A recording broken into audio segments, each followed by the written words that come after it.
You're the wrong guy in the wrong place at the wrong time. Story of my life. We have snowmobile chases in the movie. We have big pyrotechnic effects. We have planes such as 747s crashing and exploding. So it's a combination of optical effects, miniatures, physical, mechanical effects, and so on. Okay, let's go. Our director, Rennie Harlin, shot movies in Finland where it's been 35 degrees below. So for him, at 12 degrees, he thinks he's in one of those Swedish saunas or something. It doesn't bother him at all. We shoot a real plane landing, then we shoot miniatures actually crashing, and then we use real-life plane wreckage for the aftermath sequence where John McClane's character is walking past the burning wreckage and picks up a little doll from the ground and says she'll be the last victim they'll ever have. Okay, let's cut. Let's go again. Spread out towards me, folks. Everybody start taking steps towards me. Rennie was great fun around the set. I remember one night we were sitting in the middle of Moses Lake, Washington. It's 3 in the morning and lit up the entire landscape as far as you can see in any direction. And there's armies, there are hundreds and hundreds of technicians and trucks rolling around, and crews setting things up. And right in the middle of it, you know, at 20 degrees below zero is Rennie Harlin with his feet up on a chair. He's sitting back like this.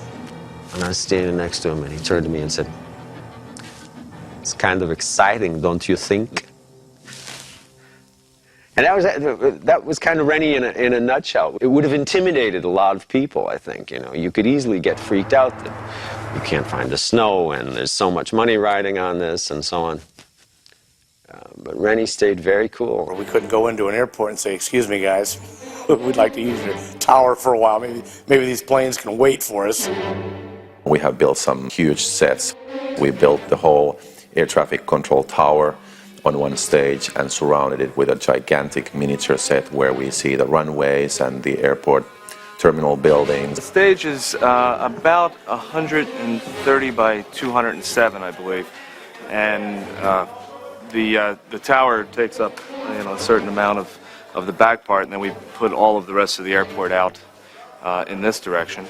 All these structures have been a huge effort for the production design and art direction team to actually physically build. In this particular set, we went to an upstairs control tower so that we had having both sets accessible by the same scene, so we could walk up and down and all of that. Most of the equipment was built for the movie. Basically stayed with a realistic design of a approach control. We had the same kind of ideas of what the look of the design of the picture should be. It should be very modern, very high-tech looking. The problem's all over. What's it look like? No light. Approach control, it's gone. Jesus, instrument landing system is down. Every goddamn system's dead. McClane has just killed Baker with an icicle by the corner of this house. Working with Bruce has been really great. He's a big star in real life, but he doesn't act like a star. When McClane gets there, you'll be just coming through the woods. So he's very friendly to everybody, whether it's crew or cast. He's a very giving actor. He helps the other actors who are in the scenes with him. And we spent a lot of time rehearsing and going through the script with him and seeing that everything works for his character. And he worked with me on the dialogue a lot. Can we do a close-up of him when he finds the gun? I think Rennie's great. I think he's doing a really good job. It's a hard task to try and top the first film. I think he's done it. I think this is a much larger film, a much more exciting film.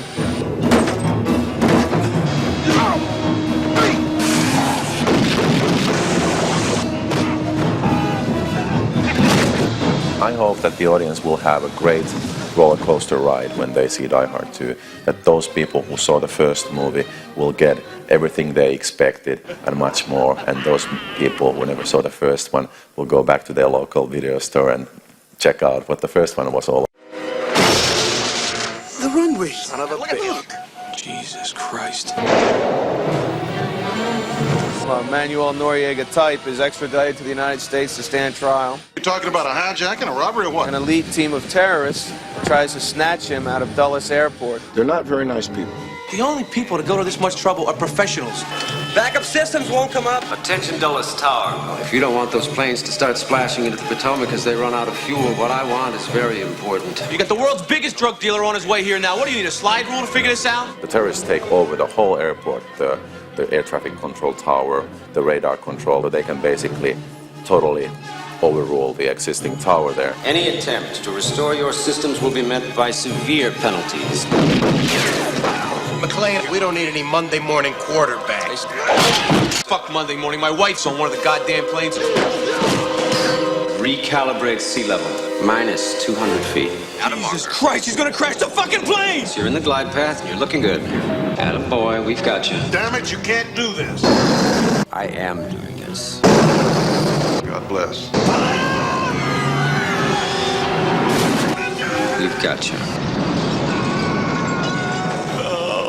This what you expected? No. This is just the beginning. What makes it fun about playing the villains in these things, that you can't have a great hero unless he's up against something monumental. And the bigger and more dangerous the threat, the more remarkable his overcoming it.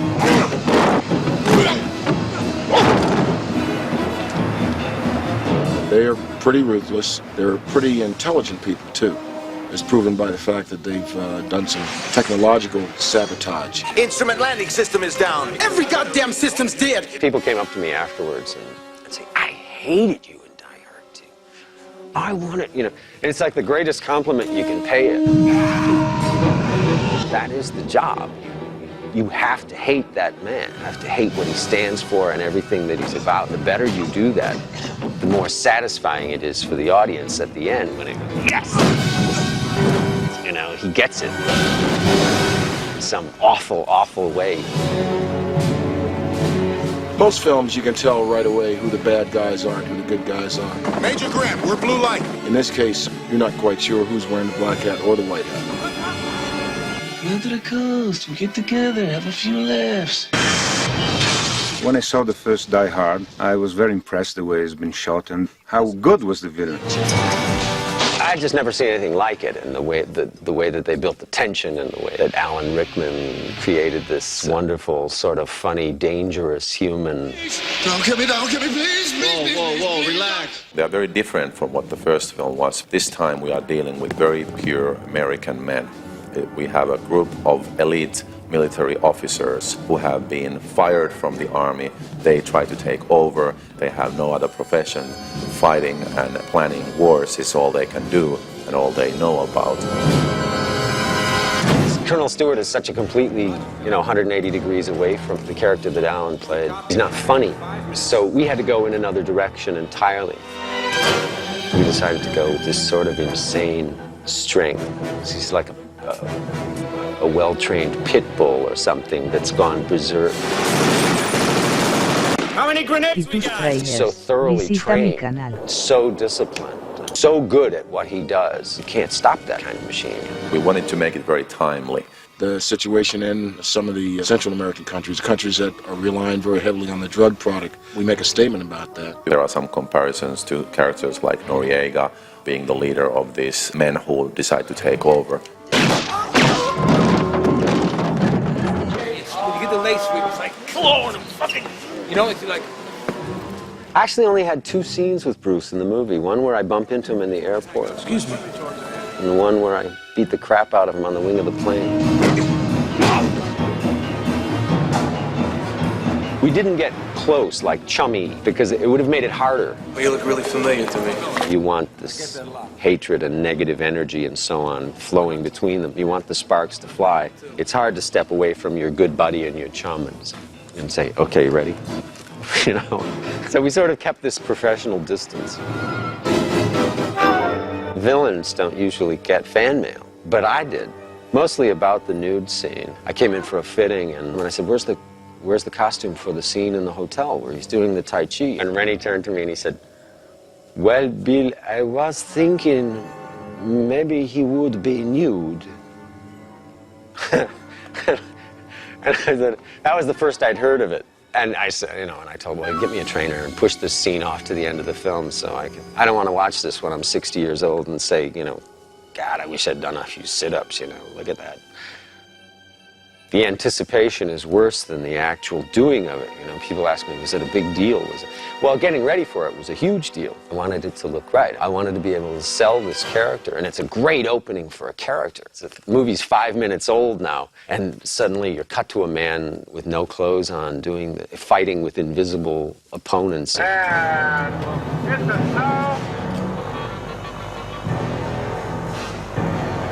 We would take up every single motel within like 50, 60 miles. Action!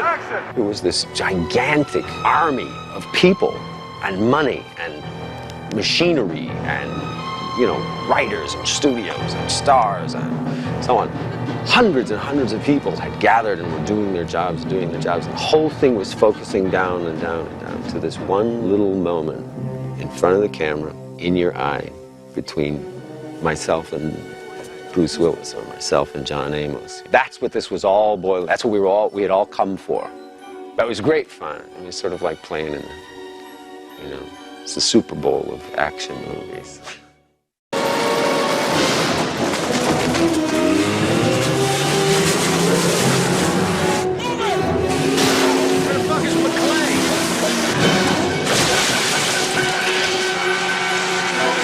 It's a combination of physical, mechanical effects and so on, and coordinating all these elements together has been very complicated. Before we started shooting, I drew every shot of the movie. Based on these drawings, we have planned all the effects. Whatever Rennie leaves tonight, the firefight stuff, we'll do that. Okay. We'll finish that up, and then we continue our snowmobile chase. Charlie Tierney as the stunt coordinator, and he's excellent with actors. He's very cautious, very careful. Bruce, our hero, was chasing the band of snowmobiles, terrorists. So we have cuts of Bruce going across the lake, the ice on this area here. Now, what I'm doing is getting one cut of him coming across like it's a patch of ice and snow when he goes through it. Many times Bruce Willis wants to do his stunts himself, and sometimes Charlie and I have to calm him down and tell him not to do them because we want to keep him alive and well. This is Tráilers. Visita mi canal. To make it look as hazardous as possible, we're going to break up the ice a little bit and have the snowmobile come flying through and splash water up and try and give him what he wants. He's excellent because there's a certain coordination of mixing real actors and stuntmen and so on, and so we try to use doubles whenever we can. It'll probably go down a little bit. You'll see it go down a little bit. It won't sink. It'll skim right over the top of it. Because the snowmobiles, the way they're built, they're almost like a jet ski in a way. They're light enough to do the kind of stuff that we want to do with them. So they're a good machine as opposed to some of the other ones, and not as maneuverable. What is very important about stunts is that they are done right and safely, and they still give the experience of seeing something new, seeing something spectacular. He's going to start with, you have a long lens, probably 300mm or 180. You're going to start with, see that light down there? I mean long as far as time. So I'm going to tell you. Okay. Start way down there. You don't work fast in cold weather. We were in some high altitude, and the crew tires quickly from that. From that angle there, from that distance, you can blow snow this far? Yes, sir. Perfect. Okay, roll camera. You got speed. Speed.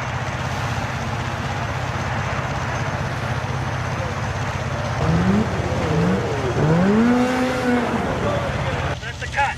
We've been averaging 10 degrees below, 15 below zero for a lot of nights now. You were beautiful. Very nice. Perfect. We've had to shoot probably a third of it outdoors in snow, so it's a little tougher. As Bruce is chasing the bad guys, they have blanks in the gun, so Bruce picks up one of the bad guys' guns and he shoots at them and nothing happens. So in the meantime, he's chasing them, now they chase him. And at the end of the chase, he jumps this big hill, they're firing at him, they blow the snowmobile up, and he gets blown off it. And the way I do that is we have what we call an air ratchet. It's our nitrogen air. And we cable off the stuntman in the back, and we put an explosive in the Yamaha, and then tie enough cord on him to pull the explosive. As he's jerked off the bike, he trips the explosion, and off he goes. Whatever these guys are pointing the guns at, I have to make look like they're shooting up. So everything has to look like what the gun is doing. We're using automatic weapons, shooting several rounds a minute, and I've got to make the report of that match. Now, one thing we may do, I may have to pull that Ritter over that way a little bit. I had one where it was a lot of rough stuff, but we didn't have this to contend with. This one here is a lot tougher show to do. Roll the cameras.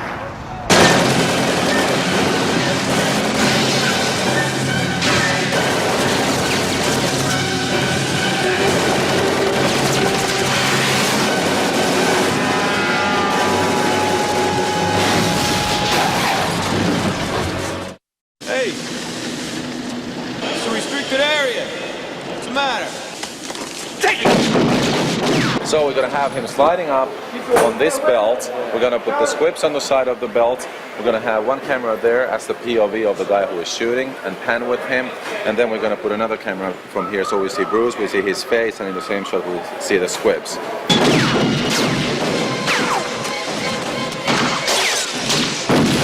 Blast right here for that. And then 2 more, boom.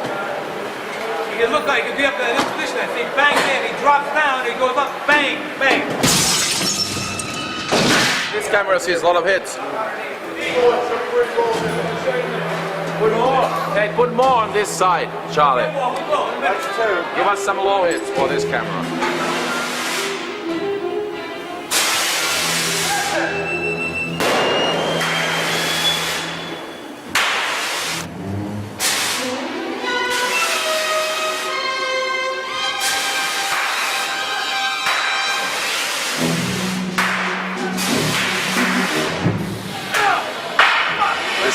This kind of does the same. It's fun. Be a good place for a funny line. That's why I was trying to stick something in there. Any ideas? No, what I said was, Yeah, listen. can I just spend one Christmas Eve and not get shot at? If they go there, I'm thinking, Ki here and the other kid here, and they hit like that, right? You're here. When they go over, you should wind up like that. Down. With the head, you see? Right. I think that'll work out. Bam! He drops his back, choking here, he takes the flip him over. Good. Like that. I got him here, the drum I can, he's kicking here. Right. Drives him back. And you got, as he's coming up, right. Put that one shot, he's backing here, Bruce. Good. And he's coming up with left. He's coming in, be careful. And the guy is just on the ropes now. And it's desperation. He just stops it here, takes it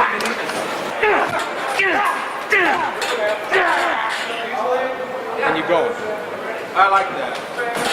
Stay tight enough in here. You're not going to know what you're looking at when you go up there. Oliver, I think you're too realistic now. I think if in one shot the beams are a little bit different, nobody's going to notice. I like what I saw up to there. Just give me this. Just give me this again. When he throws you over, you go out of frame there, you go out of frame on that one, and then they could bang right here. Bang in here. We have to figure that out. We could figure it out though. And then camera goes with you guys this way and this way on the belt, and you're just like.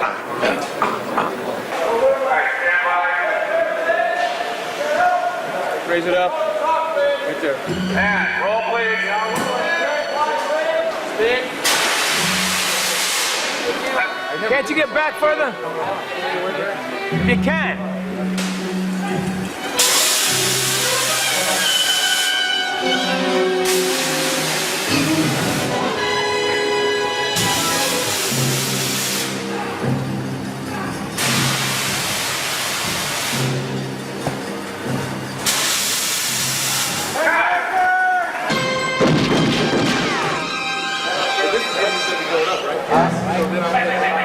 My heads go off behind the other way. The first two, then he moves forward.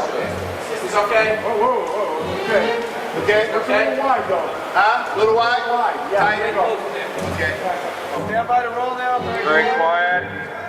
We're going to have bullet hits and full load gunfire. Protect your eyes and ears. And roll, please. We're rolling. Speed. More. Action.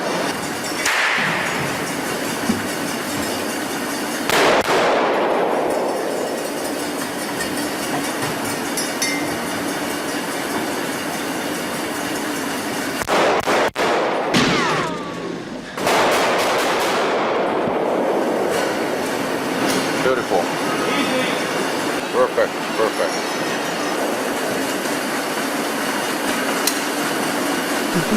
Cut. Visita mi canal. Good. Woo! Excellent. Action!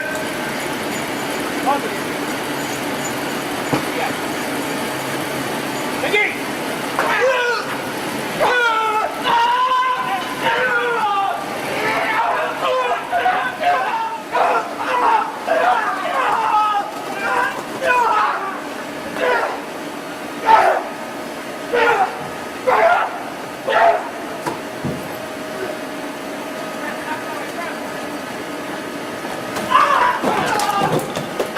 second swing, bam!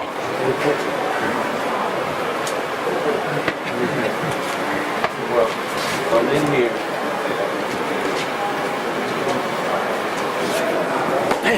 Does that look, does that look pretty? I would feel a lot better about it if you put a pad on. I would feel better. What's better for camera? I'm going to drop up in here. Yeah. They don't see it. He can get up that high, we're afraid to make the contact. We can make that work like go. Boom! See? I don't want to make too much contact on it. If you can make that much, it's okay. Yeah. See, we got to work that out, though. Yeah, you got to work out with Bruce, yeah. No, I know it. It's still getting hard. Can you hit me right in here? It can if you open up a little more this way. Now he can. Now he can. Right. Bang! Now you can do it. You just open up a little bit. Yeah. And Bruce, just give him about that much more room that way if you can. On the second hit. Don't crowd him. All right, don't crowd him. Want to do it? So we go. So you're on your mark now? I'm on my mark. Bang! Back up. Now, That's it. That's good. Bam! is that good? Or should I be a little farther away from you? Yeah, right there. Okay. So get up on your mark. Yes, sir. Here's the first hit. Bam! Go back up. And right there, it's a cut there. 43, hey Mark! You right, Billy? Is that Billy? Yeah.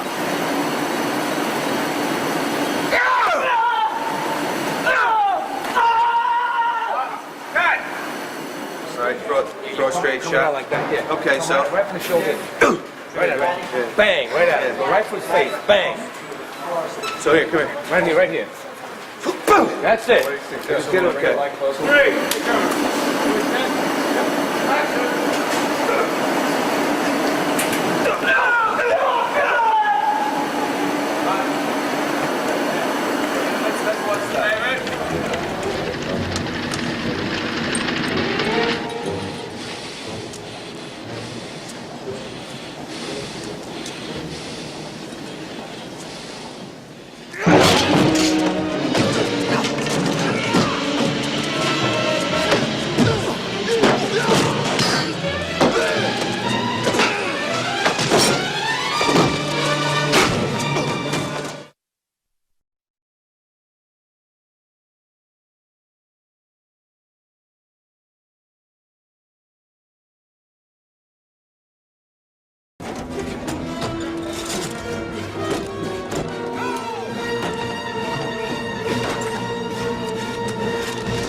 aquí tus trailers, visita mi canal.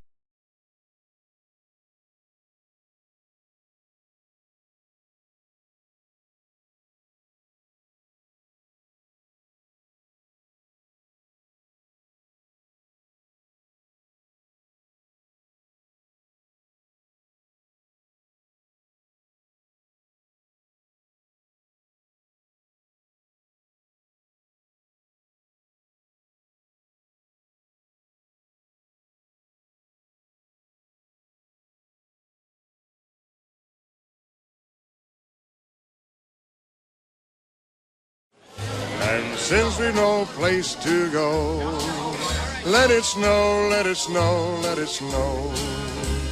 It doesn't show signs of stopping, and I brought some corn for popping. The lights are turned way down low. Let it snow, let it snow, let it snow. Then we finally kiss goodnight. How I hate going out in the storm. But if you really...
Ladies and gentlemen, as you've probably noticed, we've started our descent.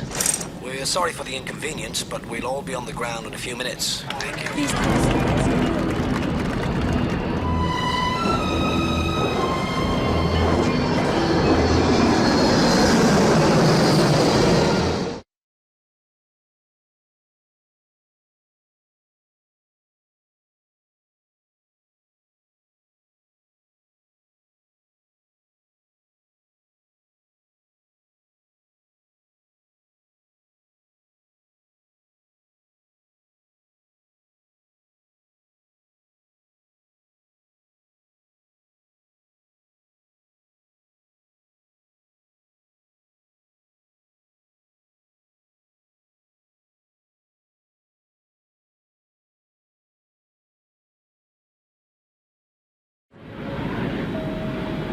Ladies and gentlemen, as you've probably noticed, we've started our descent. We're sorry for the inconvenience, but we'll all be on the ground in a few minutes. Thank you. Please keep your seatbelts on.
getting a little nervous back there.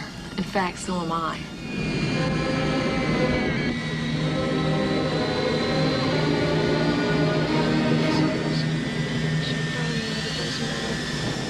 Look! Look! Okay! I see it! I see it!